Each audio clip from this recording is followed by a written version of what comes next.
je tiens à le rappeler, je pense que mon confrère a dû vous le dire, notre client a été convoqué en sa qualité de député de la nation, député de Fresco, député de la nation ivoirienne. Donc, lorsqu'il a été interpellé, lorsqu'il s'est rendu d'abord à la convocation donc, de la gendarmerie, il était revêtu effectivement de son écharpe. Quand il a été interpellé, il y est allé avec son écharpe. Il arrive au procès, bon, pour nous, parallélisme des formes, il porte son écharpe. On lui demande de l'enlever, c'est une observation qui n'est basée sur aucun texte de droit, je le rappelle. Et le président du tribunal décide d'une suspension d'audience, il revient après cette suspension pour nous dire effectivement qu'il préfère que notre client retire son écharpe. Et pour ne pas en faire une polémique, il a décidé de se plier, d'obtempérer. Il a dit, bon, ok, d'accord, très bien, je retire. Nous, avocats, déposons des exceptions qui étaient écrites, n'est-ce pas? Et le président nous dit, non, je ne rends pas de décision par rapport à ces exceptions qui sont soulevées, mais j'attrais au fond les exceptions pour juger le tout. On dit non, ces exceptions concernent votre incompétence. Donc nous, on ne peut pas aller au fond. Parce qu'on estime même que vous n'êtes même pas compétent pour vous prononcer sur le fond. Donc qu'est-ce qu'on fait? On n'avait pas d'autre choix que de se retirer. Donc au regard de tout ça, est-ce qu'on peut valablement se poser la question de savoir si oui ou non c'est un procès politique? Mais bien sûr que c'est un procès politique. Et nous on le dit très haut. C'est un procès politique tout simplement parce que M. Alain Lobognon est un proche de Soro Guillaume. Parce qu'Alain Lobognon s'est prononcé contre la tentative de vouloir faire un troisième mandat du président de la République, ce que nous nous refutons absolument, parce que la constitution de la République de Côte d'Ivoire, cette constitution ne lui donne pas le droit de faire un troisième mandat. Pour nous, les choses sont claires et le débat est clos. À la limite, même, on n'a même pas besoin d'argumenter plus que de raison sur ces questions-là, parce que la Constitution est très claire, elle est fermée. Et je rappelle que le président de la République, au moment de l'adoption de cette Constitution, a dit « Mais je ne suis pas concerné par la Constitution, donc vous pouvez la voter, ça ne me concerne pas. » Donc il ne peut pas par derrière venir nous dire « Non, je peux fouler mes principes aux pieds, et si le pays, si la situation politique le requiert, je vais me présenter un troisième mandat. » Non. La situation politique, même si elle était extraordinaire, ne peut pas vous autoriser à faire un troisième mandat parce que nous avons une constitution. Donc sur cette base-là, si on le dit, le fait de le dire, fait de vous un prisonnier politique, on comprend alors effectivement pourquoi notre client est aujourd'hui effectivement déféré à la MACA et pourquoi ce procès s'est transformé en parodie de procès. Parce qu'en réalité, il n'a pas été jugé sur les pièces, sur les éléments sur lesquels les avocats ont débattu. Il a été jugé parce que le juge avait déjà pris parti. Donc, déséquilibre dans la conduite de l'audience. C'est ce que nous constatons. Et chacun d'entre vous, vous étiez au procès, vous avez bien vu que nous avons, et d'ailleurs nous avons rappelé les textes de loi, hein. Donc ce n'est pas des arguments que nous avons avancés comme ça parce que ça nous plaisait bien. Mais c'est sur des textes de loi.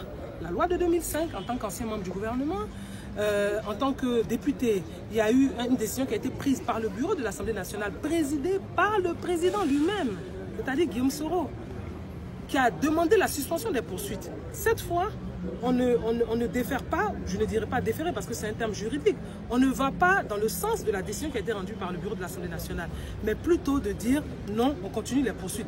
Mais à ce moment-là, la question qu'on peut se poser, mais pourquoi vous l'avez fait il y a un an, le 29 janvier, jour pour jour en 2018, pour un autre député?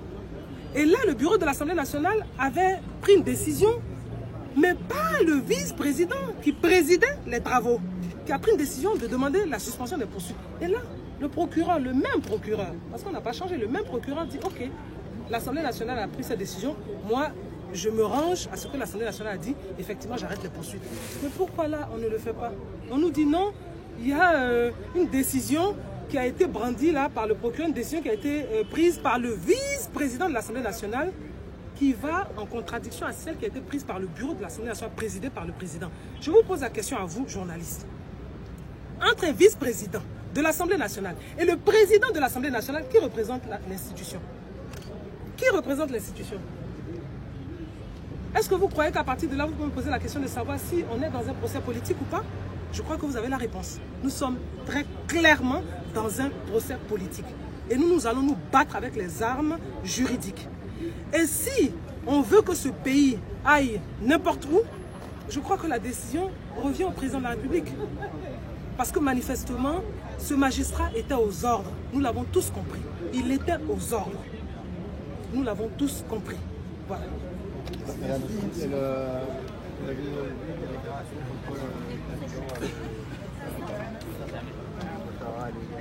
faire libérer Lobognon, en fait, c'est pas le cas. En fait. Bah, vous l'avez constaté comment il allait faire libérer Lobognon. Il n'y a pas plus meilleure façon de le faire que in situ. Il veut faire libérer Alain Lobognon, c'est pas de le dire, mais c'est de le faire. Et là, en l'occurrence, à l'audience. Oui ou non? Bah, vous avez bien vu comment?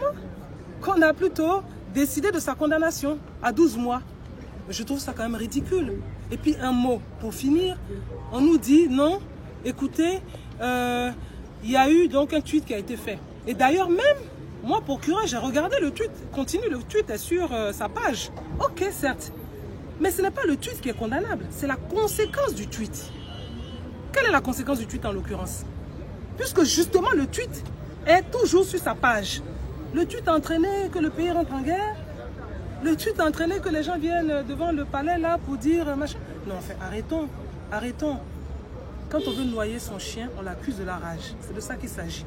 Donc nous avons tous constaté, malheureusement, que la démocratie, ce pourquoi nous nous sommes battus, en tant que politiques, ce pourquoi nous nous sommes battus, malheureusement n'est pas au rendez-vous en Côte d'Ivoire.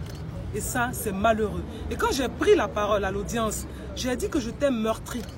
Parce que je ne pensais même pas qu'on aurait eu cette audience aujourd'hui. Je pensais qu'en ayant eu juste le courrier, la décision de l'Assemblée nationale, l'arrêt qui a été rendu par le bureau de l'Assemblée nationale, le procureur Adou Richa aurait simplement dit « Je suspends les poursuites, on libère immédiatement effectivement le député ». Mais que non, on a assisté à une audience, mais une parodie d'audience, parce que tout était pipé, tout était joué à l'avance. Donc nous, avocats, nous nous sommes dit, il faut tirer la sonnette d'alarme, on ne va pas leur permettre de continuer dans ce sens-là. Et donc nous rendre nous complices, n'est-ce pas, de cette mascarade judiciaire. Donc il est temps pour nous de sortir et puis de les laisser faire. Parce que dans tous les cas de figure, on sait où ils veulent aller. On connaît déjà le verdict. Et nous ne sommes pas surpris de voir qu'effectivement il est condamné à 12 mois de prison avec 300 000 francs, je crois, d'amende. Bon, mais on en prend acte. On va faire appel de la décision. On interjette appel dès demain et ensuite on ira à l'appel. Et nous verrons ce que les juges de cour d'appel décideront. Et je pense qu'en l'occurrence ou en la matière, peut-être que les juges auront à cœur de vraiment dire le droit. Parce que notre pays en a besoin. Nous sommes regardés. Partout, nous sommes regardés. Et ce qui se passe n'est pas beau pour la Côte d'Ivoire. Ce qui se passe n'est pas beau pour la Côte d'Ivoire. Et il ne sert à rien de se mentir. Il ne sert à rien de faire de grands discours grandiloquents en disant non, tout va bien, il n'y aura pas de problème, le pays marche bien, il y a la démocratie. C'est faux, il n'y a pas la démocratie. Et le procès intenté à l'honorable Alain Lobognon vient de le démontrer clairement. Voilà. Merci beaucoup.